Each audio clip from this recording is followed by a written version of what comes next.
வானொலியில் நீங்கள் கேட்டு மகிழ்ந்த தென்கட்சி கோ சுவாமிநாதன் அவர்களின் இன்று ஒரு தகவல் கதை தொகுப்பினை கேட்கலாம். காசியில் இருக்கிற கடவுள் காசி விஸ்வநாதர், அங்கே இருக்கிற தேவி காசி விசாலாட்சி. இவங்க ரெண்டு பேரும் ஒரு நாள் பேசிக்கிட்டு இருந்தப்போ கடவுள் சொன்னார், இந்த மனிதர்களை நாம் ரொம்பவும் நம்பிக்கையோடு தான் படைச்சிருக்கிறோம், இருந்தாலும் அவங்களுக்கு தான் நம்பிக்கை இல்லை, எதுலேயும் ஒரு உண்மையான நம்பிக்கை இல்லாமல் வாழ்ந்துக்கிட்டு இருக்கிறாங்க அப்படின்னார். என்ன அப்படி சொல்கிறீங்க? அதை பாருங்கள், எவ்வளவு பேர் காசியை தேடிட்டு வந்து கங்கையில் குளிச்சுக்கிட்டு இருக்கிறாங்க, அவங்களெலாம் நம்பிக்கை இல்லைன்னா இவ்வளவு தூரம் தேடிட்டு வந்து இங்கே குளிப்பாங்களா அப்படின்னு நாங்கள் தேவி. சரி, அதை சோதித்து பார்க்கலாம் அப்படின்னு ரெண்டு பேரும் முடிவு பண்ணிக்கிட்டாங்க. உடனே ஒரு திட்டம் போட்டாங்க. அது எப்படின்னா, நாம் ரெண்டு பேருமே பக்தர்கள் மாதிரி உருவத்தை மாற்றிக்கிட்டு கங்கை கரைக்கு போக வேண்டியது. நான் வந்து கங்கையில் இறங்கி குளிக்கிறேன், கொஞ்ச நேரத்தில் சுழலில் மாட்டிக்கிட்டது மாதிரி நடிக்கிறேன். நீ உடனே கரையிலேருந்து சத்தம் போடும், என்னோடய வீட்டுக்காரரை யாராவது காப்பாற்றுங்களேன்னு சத்தம் போடும். அதோடு இன்னொன்று சொல்லு, யாராவது ஒரு புண்ணிய ஆத்மா அவர்கிட்ட போய் அவருடைய முடியை பிடிச்சி இழுக்கணும், அப்படி ஒரு சாபம் இருக்குது எங்களுக்கு. புண்ணிய ஆத்மா, அதாவது எந்த பாவமும் செய்யாத இல்லாத ஒருத்தர் தான் அவரை காப்பாற்ற முடியும். அப்படிப்பட்டவங்க யாராவது வெள்ளத்தில் குதித்து என்னுடைய கணவரை காப்பாற்றுங்கோ அப்படின்னு நீ சத்தம் போடு, கூச்சல் போடு, என்ன நடக்குதுன்னு பார்க்கலாம் அப்படின்னார் கடவுள். சரின்னு சொல்லி ரெண்டு பேருமா சாதாரண பக்தர்கள் மாதிரி கங்கை கரைக்கு வந்து சேர்ந்தாங்க. அவர் இறங்கி குளித்தார். திட்டம் போட்டது மாதிரியே சுழலில் மாட்டிக்கிட்டது மாதிரி கத்துனார். கரையில் இருந்த அந்த அம்மா, ஐயோ என் கணவரை காப்பாற்றுங்களேன், யாராவது காப்பாற்றுங்களேன்னு கத்துனாங்க. பல பேர் ஓடி வந்தாங்க. உடனே இவங்க, பாவம் இல்லாத புண்ணிய ஆத்மா ஒருத்தரால் தான் என்னுடைய கணவர் காப்பாற்றப்படணுங்கிறது விதி, அப்படி ஒரு சாபம் இருக்குது, அதனால் புண்ணிய ஆத்மா யாராவது அவர்கிட்ட போய் அவர் முடியை பிடிச்சி தூக்கினா அவரை காப்பாற்றி விடலாம் அப்படின்னாங்க. இவங்க இப்படி சொன்னதும் எல்லோரும் திகைச்சு போய் நின்றுட்டாங்க. ஒவ்வொருத்தருக்கும் அவங்க செஞ்ச பாவம்லாம் ஒவ்வொன்றா ஞாபகத்துக்கு வர ஆரம்பிச்சுட்டுது. சரி, இதுக்கு நாம் லாயக்கு இல்லை அப்படின்னு சொல்லி ஒதுங்கி போக ஆரம்பிச்சிட்டாங்க எல்லாம். இந்த சமயத்தில் யாரோ ஒருத்தர் வேகமாக ஓடி வந்தார், ஆற்றுல குதிச்சார். அவர்கிட்ட போனார், முடியை பிடிச்சார், தூக்கினார், அவரை காப்பாற்றி கரைக்கு கொண்டுட்டு வந்துட்டார். அப்படி காப்பாற்றின அந்த ஆளை இவங்க ரெண்டு பேரும் தனியாக கூப்பிட்டுக்கிட்டு ஒரு மண்டபத்துக்கு வந்துட்டாங்க. வந்து விசாரிக்கிறாங்க. நீ யாரப்பா அப்படின்னு கேட்குறாங்க. ஏதும் தெரியாத மாதிரி. நான் இந்த ஊர் அன்ன சத்திரத்தில் வேலை செய்கிற ஒரு சமையல்காரன் அப்படிங்கிறார். நீ வந்து கங்கையில் குளிக்கிறது உண்டான்னு கேட்டிருக்காங்க. நான் இந்த ஊர்லேயே தான் இருக்கிறேன், இருந்தாலும் தினமும் கங்கையில் குளிக்கிறதில்ல, எப்பாவது ஒரு நாள் அங்கே குளிப்பேன் அப்படின்னார். கங்கையில் மூழ்கி எழுந்திரிச்சா பாவம்லாம் தொலையும்னு சொல்கிறாங்க. அப்படி இருக்கிறப்போ அங்கே இன்றைக்கி கங்கையில் குளிச்சுக்கிட்டு இருக்கிறவங்கெல்லாம் தங்களை வந்து புண்ணிய ஆத்மாவாக நினைக்கல. கங்கையில் குளிக்காத நீ உன்னை வந்து புண்ணிய ஆத்மாவாக நினச்சி என்னை காப்பாற்ற வந்திருக்கிற, அது எப்படி அப்படின்னு கேட்டார். அதுக்கு அந்த ஆள் சொல்கிறான், கங்கையில் குதித்ததுக்கு அப்புறம் தானே உங்களை காப்பாற்ற போகிறோம், அப்படி குதிக்கும் பொழுது என்னுடைய பாவம்லாம் போயிருக்கும்ல, நான் புண்ணிய ஆத்மாவாக ஆயிருப்பேனே, அதனால தான் துணிஞ்சு வந்து உங்களை காப்பாற்றினேன் அப்படின்னா. கடவுளும் தேவியும் அவனுக்கு வந்து காட்சி கொடுத்தாங்களாம். இப்படி ஒரு கதை உண்டு. அதாவது கங்கையில் குளிச்சுக்கிட்டு இருக்கிறவங்களுக்கே தங்களுடைய பாவம் போகுங்கிற நம்பிக்கை பரிபூர்ணமாக இல்லை. குளிக்காத ஒருத்தனுக்கு அந்த நம்பிக்கை இருந்தது. அதனால் அவனால் கடவுளை பார்க்க முடிஞ்சது.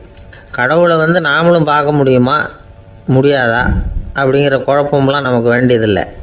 நம்பிக்கையோடு வாழணுங்கிற உண்மையை மட்டும் இந்த கதையிலேருந்து புரிஞ்சுக்கிட்டால் போதும். ஏன்னா இந்த கதையை கேட்டுட்டு ஒரு நண்பன் குதர்க்கமாக ஒரு கேள்வி கேட்டான். ஏன் சார், கங்கையில் குளித்தா பாவம் போயிடும்னு சொல்கிறீங்களே, நான் எனக்கு வேண்டாத ஒருத்தனை அழைச்சிட்டு போய் கங்கையிலேயே தள்ளி விட்டுட்டு அதுக்கப்புறம் அங்கேயே முழுக்க போட்டுட்டு நான் செஞ்ச பாவத்தை வந்து அதுலேயே கழுவி விட்டுட்டு மறுபடியும் உங்ககிட்ட வந்துடுறேன்னு வச்சுக்கோங்க, நீங்கள் என்னை வந்து புண்ணிய ஆத்மான்னு ஏற்றுக்குவீங்களா அப்படிங்கிறான். ஆள் கொஞ்சம் ஆசைந்தான், நம்மளே அங்கே அழைச்சிட்டு போனாலும் போயிடுவான்.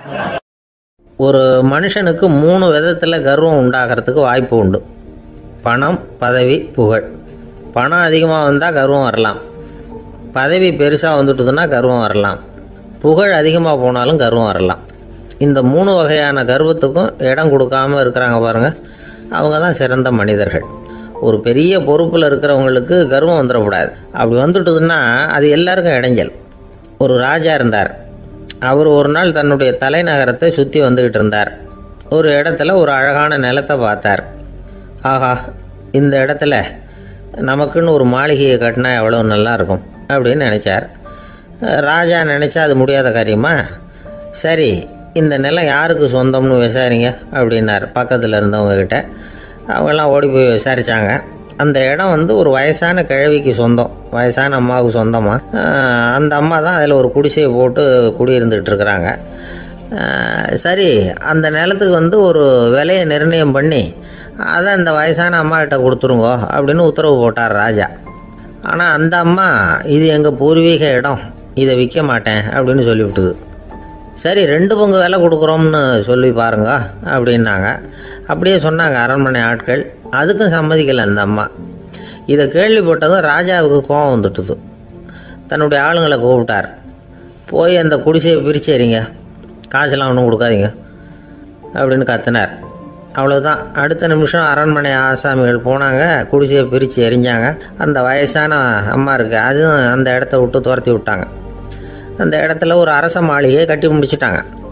அந்த வயசான அம்மா பாவம், ராஜாவே இப்படி பண்ணால் யார்கிட்ட போய் முறையிட முடியும்? ஒரு ஞானி இருந்தார், அவர்கிட்ட போய் சொன்னாங்க. அவர் இவங்க சொன்னதை கேட்டு மனசில் வச்சுக்கிட்டார். ஒரு நாள் அந்த ராஜாவே இந்த ஞானியை கூப்பிட்டார். புதுசாக ஒரு மாளிகை கட்டியிருக்கிறேன், வந்து பாருங்கன்னு. சரின்னு சொல்லி இந்த பெரியவர் ஒரு நாள் அந்த மாளிகைக்கு போனார். சும்மா போகல, ஒரு கழுதையையும் ஓட்டிக்கிட்டு போனார். கொஞ்சம் சாக்குகள், வெத்து சாக்கு, அதையும் எடுத்து கழுதை முதுகில் போட்டு கழுதையை ஓட்டிக்கிட்டு போகிறார். ராஜா பார்த்தார். அவருக்கு இது ஆச்சரியமாக இருந்தது. என்ன இது, மாளிகைக்கு வந்துட்டு போங்கன்னு கூப்பிட்டா கழுதை சாக்கு இதெல்லாம் கொண்டு வராரு, ஒன்றும் புரியலையேன்னு நினச்சார். எதுக்காக இதெல்லாம்னு கேட்டார். அரசருடைய தோட்டத்திலேருந்து கொஞ்சம் மண் எடுத்துகிட்டு போகிறதுக்கு ஆசைப்பட்றேன், அதுக்கு நீங்கள் அனுமதி கொடுக்கணும் அப்படின்னாரு இவர். இது என்ன வேடிக்கையான கோரிக்கையாக இருக்குது அப்படின்னு நினச்சார் ராஜா. இருந்தாலும் மண் தானே கேட்குறாரு, எடுத்துகிட்டு போகட்டுமே அப்படின்னு நினச்சார். சரின்னு அனுமதி கொடுத்தார். அந்த பெரியவர் தோட்டத்துக்கு போனார், மண்ணை வெட்டினார், சாக்கில் போட்டு நிரப்புனார். ராஜாவை கொஞ்சம் கிட்ட வாங்கன்னு கூப்பிட்டார். இந்த மண் மூட்டையை தூக்கி கழுதையோட முதுகில் வைக்கணும், கொஞ்சம் உதவி பண்ணுங்கன்னார். ஓ, பண்ணுறேனே அப்படின்னு சொல்லி ராஜா கிட்ட போனார். மூட்டையை தூக்கி பார்க்குறாரு, முடியல, திணறி போயிட்டார். இப்போ அந்த ஞானி பேசினாராம்.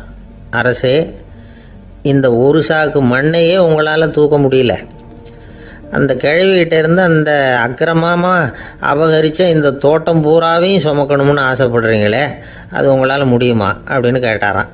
ராஜா யோசனை பண்ண ஆரம்பித்தார். தன்னுடைய செயலுக்காக வருத்தப்பட்டாராம். அந்த வயசான அம்மாவை உடனடியாக வரவழைச்சார். தாயே, தப்பு பண்ணிட்டேன், என்னை மன்னிச்சுக்குங்க, இன்னையிலேருந்து இந்த மாளிகையும் தோட்டமும் உங்களுக்கு தான் சொந்தம் அப்படின்னு சொல்லிவிட்டாராம். போகிறப்ப இந்த உலகத்திலேருந்து எண்ணத்தை எடுத்துகிட்டு போக போகிறோம், அதனால் ரொம்பவும் அலட்டிக்க வேண்டியதில்லை, கர்வப்பட வேண்டியதில்லை அப்படிங்கிறது ஒரு பெரிய உபதேசம். ஒரு பெரிய மனுஷன் சாக கிடந்தார், ரொம்பவும் அழுதார். ஏன் அழறீங்க அப்படின்னு கேட்டாங்க சுற்றி இருந்தவங்க. நான் சாகிறதுக்காக கவலைப்படலை, நான் நம்ம ஜனங்களுக்காக எவ்வளவோ காரியம்லாம் செஞ்சுக்கிட்டு வந்தேன்.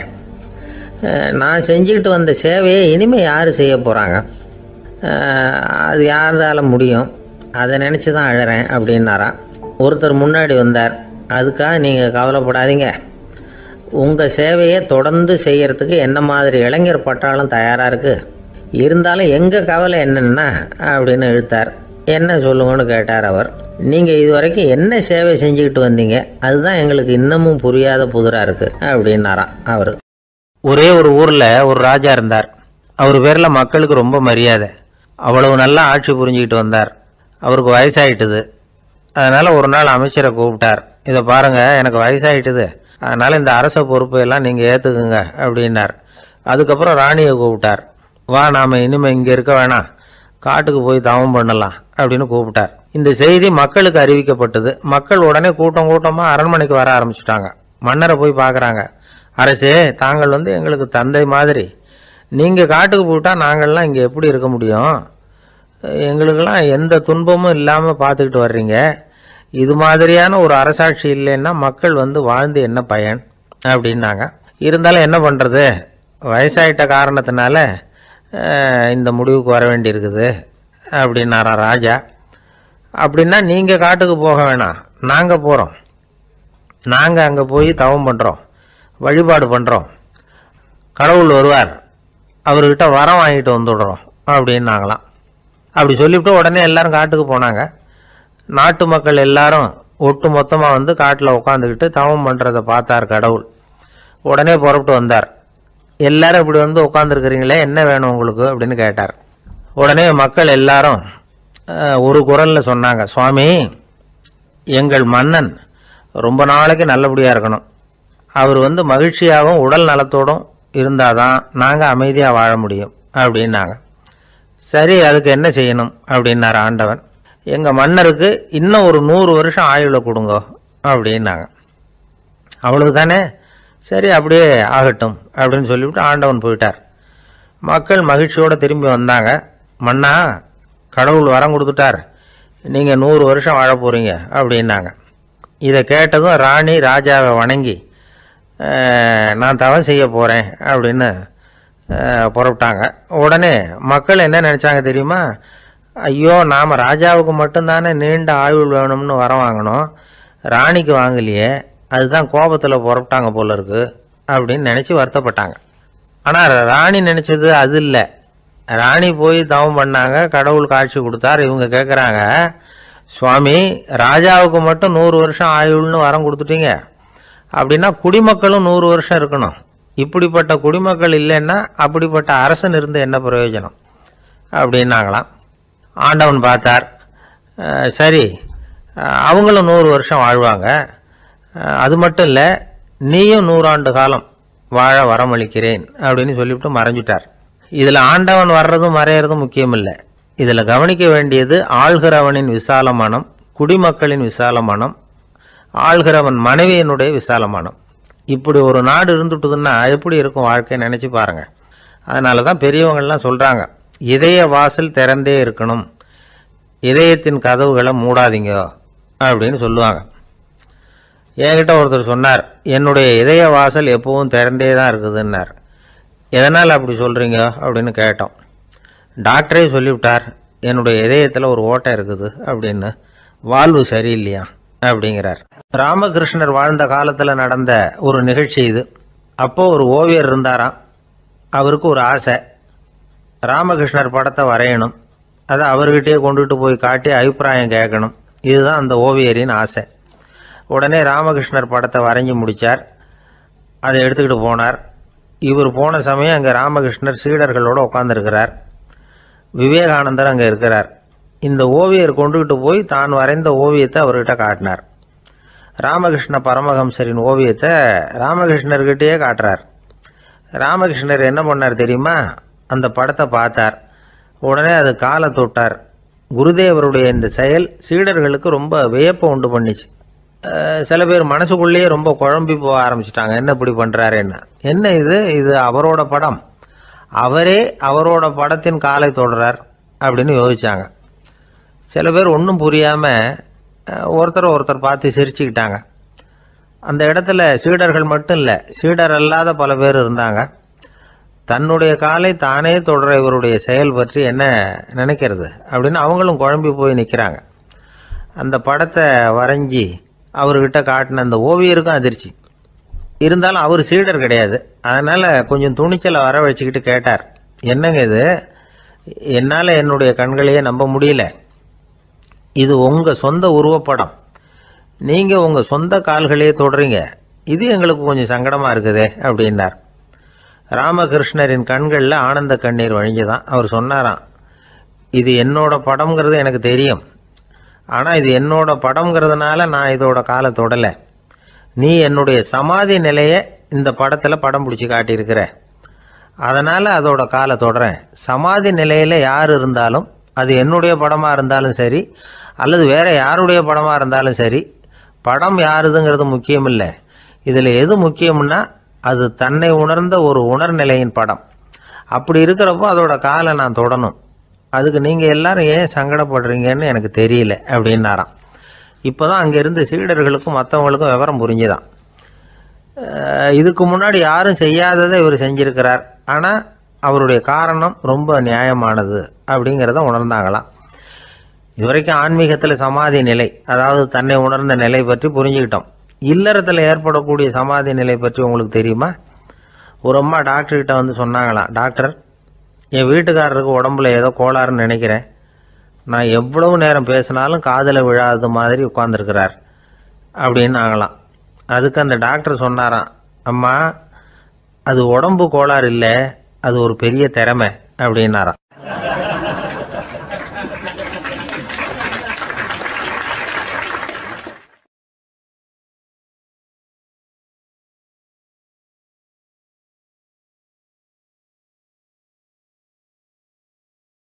ஆயிரத்தி 816 வருஷம் செப்டம்பர் மாதம் 11ஆம் தேதி பிரான்ஸ் தேசத்தில் உள்ள ஒரு மருத்துவமனை. அங்கே ஒரு இளம் டாக்டர் கொஞ்ச நாளைக்கு முன்னாடி தான் அந்த ஆஸ்பத்திரியில் புதுசாக வேலைக்கு சேர்ந்துருக்கிறார். அவர் பேர் ரெனே லெனக். அவர் அன்னைக்கு காலையில் அந்த மருத்துவமனையில் அப்படியே ரவுண்ட்ஸ் வந்துக்கிட்டு இருக்கிறார். வார்டில் ஒரு படுக்கையில் ஒரு இளம் பெண் படுத்திருக்கிறார். அந்த பொண்ணுக்கு இருதய நோயாக இருக்கலாம்ங்கிறது மற்ற டாக்டர்கள் சந்தேகம். அந்த காலத்துல எல்லாம் ஒருத்தருடைய இருதய துடிப்பை தெரிஞ்சுக்கணும்னா நோயாளியின் மார்பில் டாக்டர் வந்து காதை வச்சு பார்த்து தான் தெரிஞ்சுக்கிறது வழக்கம். ஆனால் இந்த பெண்ணும் வந்து இளம் பெண், அந்த டாக்டரும் புதுசாக சேர்ந்துருக்கிறவர். அதனால் பரிசோதனை பண்ண தயங்கினார். கொஞ்ச நேரம் யோசனை பண்ணார். திடீர்னு ஒரு ஞாபகம் வந்தது அவருக்கு. அதாவது அன்னைக்கு விடியற் காலையில் தோட்டத்தில் அப்படி வாக்கிங் போயிட்டு இருந்தப்போ சின்ன பசங்கள்லாம் ஒரு மரக்கட்டையை வச்சு விளையாடிக்கிட்டு இருந்தாங்களாம். அதை இவர் பார்த்துருக்கிறார்.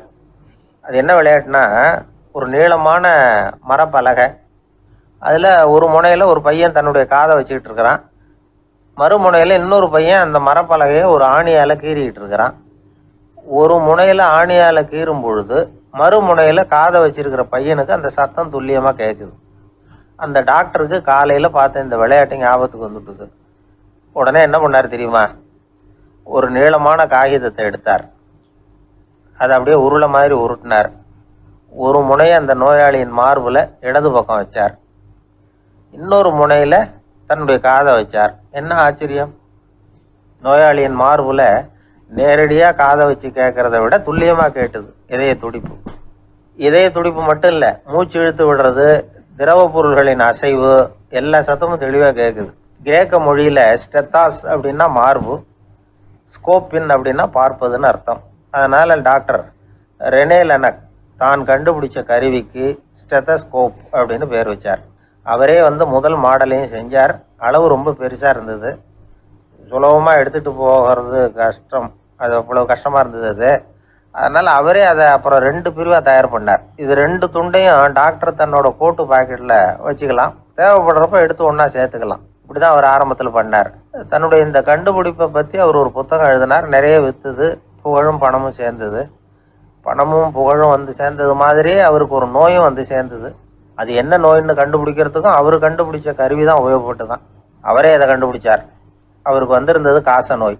1826 வருஷம் ஆகஸ்ட் மாதம் 13ஆம் தேதி உலகத்தின் முதல் ஸ்டெதஸ்கோப்பை கண்டுபிடிச்ச டாக்டர் ரெனே லெனக் காலமானார். அவர் சாகிறதுக்கு முன்னாடி மரத்தால் செஞ்சு வச்சுருந்த ஸ்டெதஸ்கோப்பை தனக்கு வேண்டியப்பட்ட ஒரு டாக்டர்கிட்ட கொடுத்து, என்னுடைய சொத்துக்கள்லேயே ரொம்ப வசந்தது அப்படின்னு சொன்னாராம்.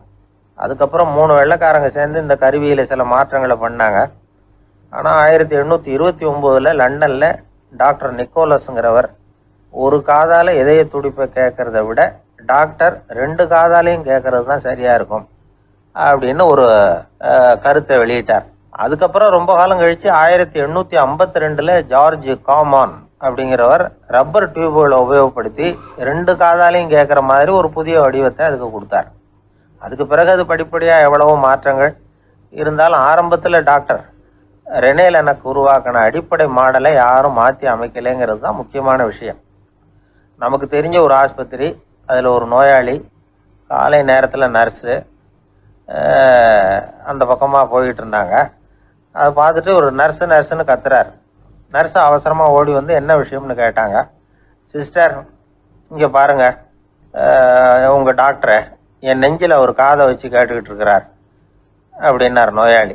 சிஸ்டர் பதட்டப்படாமல், அதனால் என்ன, இந்த டாக்டர் பழமையான விஷயங்களில் ரொம்ப நம்பிக்கை உள்ளவர், அதனால் ஸ்டெதாஸ்கோப்பை உபயோகப்படுத்தாமல் காதை வச்சு கேட்குறார்.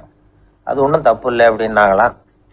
ஐயோ, அதுக்காக இல்லை சிஸ்டர், இவர் என் நெஞ்சு மேலே தலையை வச்சது நேற்று ராத்திரி 9 மணி, இப்போ விடிஞ்சு போச்சு, இன்னமும் தலையை எடுக்கவே இல்லை, அதுக்காக தான் சந்தேகப்பட்டு உங்களை கூப்பிடுறேன் அப்படின்னாராம்.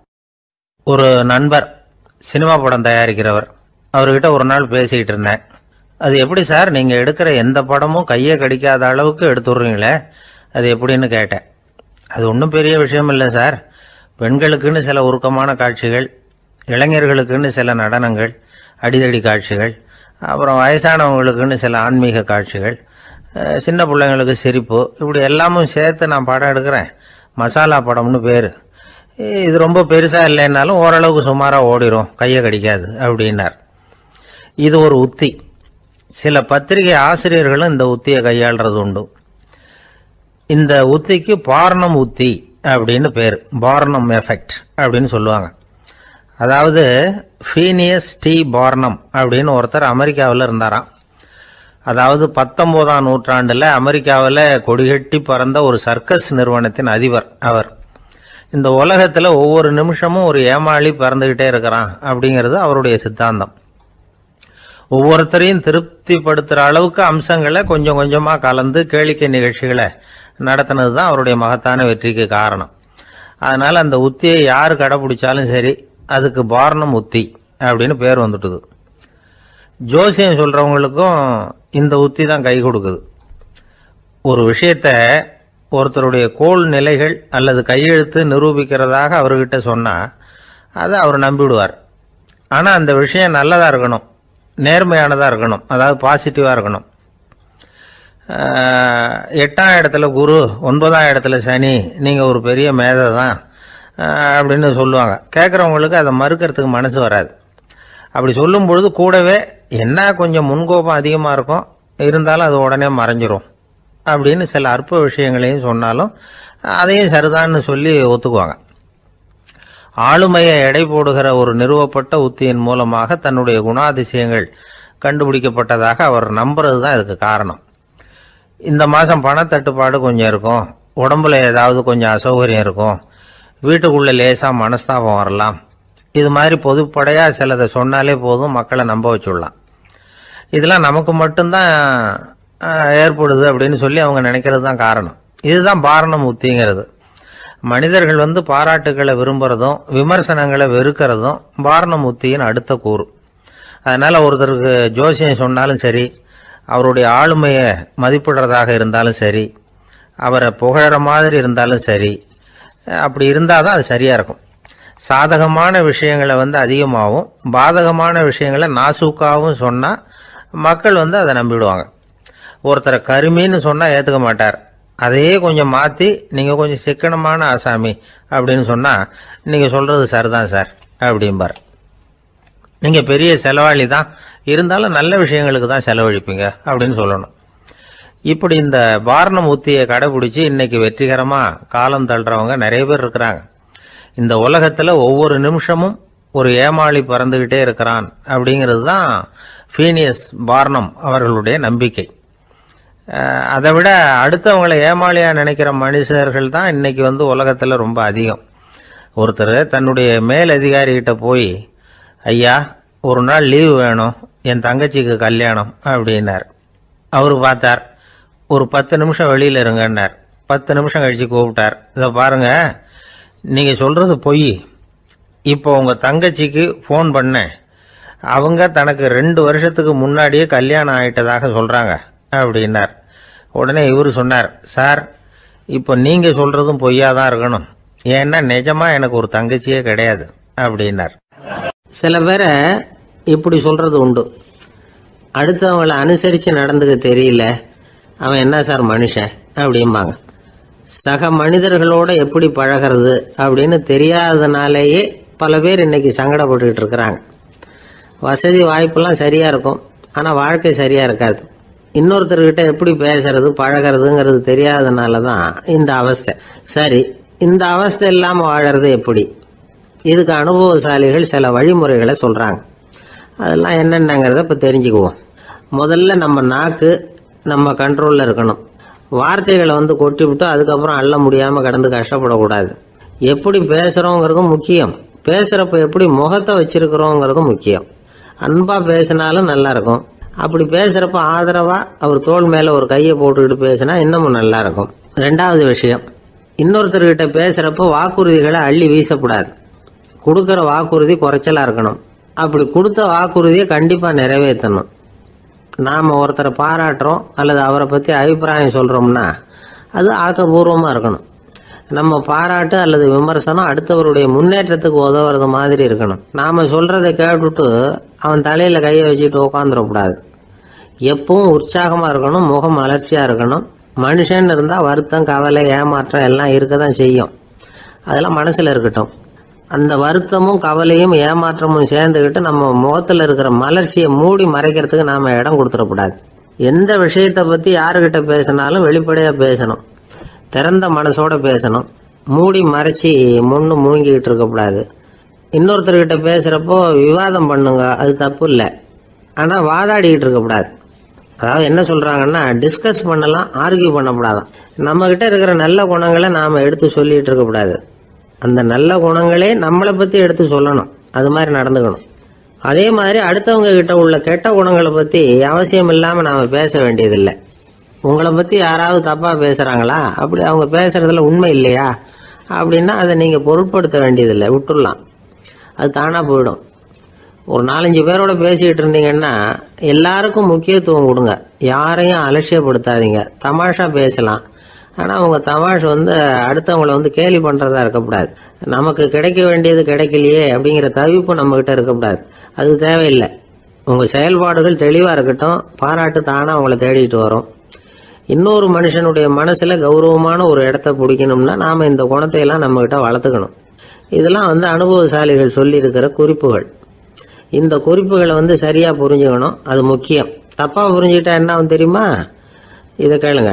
ஒருத்தர் வந்தார், சார் அடுத்தவங்க தோள் மேலே கையை போட்டுக்கிட்டு அன்பாக பேசணும்னு சொன்னீங்க, அப்படி தான் பேசினேன். அவர் முதுகை கூட தட்டி கொடுத்தேன், என் வேலை போயிட்டுது சார், வீட்டுக்கு அனுப்பிச்சிட்டாங்க அப்படின்னார். யாருக்கிட்ட அப்படி பேசுனீங்கன்னு கேட்டோம். என் முதலாளிகிட்ட சார் அப்படிங்கிறார் ரொம்ப சோகமாக. ஒரு ஊரில் ஒரு இளைஞன் இருந்தான். ஒரு நாள் அவன் ஒரு குருவை தேடிக்கிட்டு புறப்பட்டான். ஊரை விட்டு வெளியில் போனான். போகிற வழியில் ஒரு காடு. அந்த காட்டில் ஒரு மரத்தடியில் ஒரு பெரியவர் உட்காந்துருக்கிறார். அமைதியாக மௌனமாக அவர் அமர்ந்திருக்கிறார். இந்த பெரியவரை விசாரிக்கலாம், குருவை தேடி கண்டுபிடிக்கிறதுக்கு இவர் ஏதாவது ஒரு வழி சொல்லி கொடுப்பார் அப்படின்னு நினச்சிக்கிட்டு அவரை நெருங்கினான். ஐயா, எனக்கு ஒரு குரு தேவை, எங்கே கிடைப்பார், அவரை எப்படி அடையாளம் கண்டுபிடிக்கிறது, அதை பற்றி ஏதாவது விவரம் சொன்னீங்கன்னா நான் கண்டுபிடிச்சிக்குவேன் அப்படின்ட்டுருக்கான். பெரியவர் நிமிர்ந்து பார்த்தார். தம்பி, அது ரொம்ப சுலபம். அவர் வயசானவராக இருப்பார், என்னை விட சுமார் 30 வயசு அதிகமாக இருக்கும்.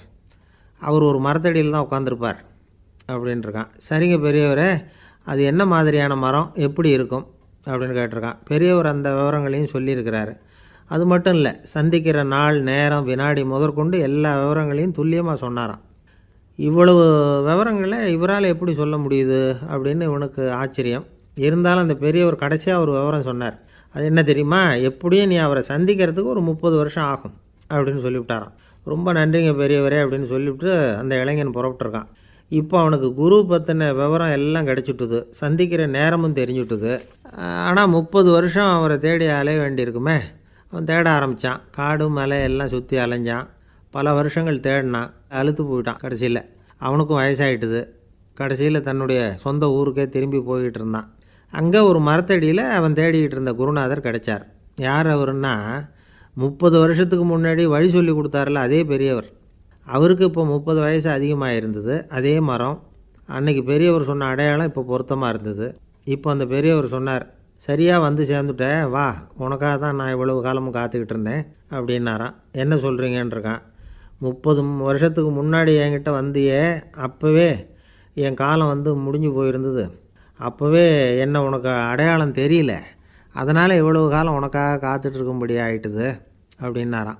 ஐயா, அப்போவே நீங்கள் சொல்லியிருக்கலாமே, இதுதான் 30 வருஷம் கழித்து நீ சந்திக்க போகிற இடம், நான் தான் உன்னுடைய குரு அப்படின்னு சொல்லியிருக்கலாமே அப்படின்ட்டுருக்கான்.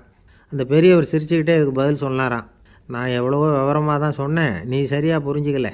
காரணம், அப்போ நீ போதுமான அளவுக்கு பக்குவம் பெற்றிருக்கவில்லை. அதனால் புரியும் சக்தி இல்லாமல் போயிட்டுதப்போ. 30 ஆண்டு காலம் நீ அலைஞ்சு தெரிஞ்சிருக்கிற, அது காரணமாக இப்போ உனக்கு அந்த பக்குவம் வந்துட்டுது. அதனால தான் அடையாளம் காண முடிஞ்சுது, நானே உன்னுடைய குரு அப்படின்னாராம். இதிலேருந்து என்ன தெரியுதுன்னா, ஆன்மீகத்தில் மாணவனாக சேர்றதுக்கு கூட ஒரு பக்குவத்தன்மை தேவைப்படுது. ஒரு பெரிய ஞானி, அவர்கிட்ட ஒரு சீடனாக இருக்க ஒருத்தன் வந்தான், எதிரில் நின்னான். ஞானி அவனை வெகு நேரம் உற்று பார்த்தார். அப்புறம் சொன்னார், சீடனாக இருக்கிறது ரொம்ப சிரமம்னார். நான் தயாராக இருக்கிறேன்னா. அது இன்னமும் சிரமமாச்சே, இங்கே குருவாக இருக்கிறது மட்டுமே சுலபம் அப்படின்னாராம். அப்படின்னா நான் குருவாகவே ஆகிடுறேன் அப்படின்னானா. இது போலவே இந்த காலத்தில் கதை ஒன்று உண்டு.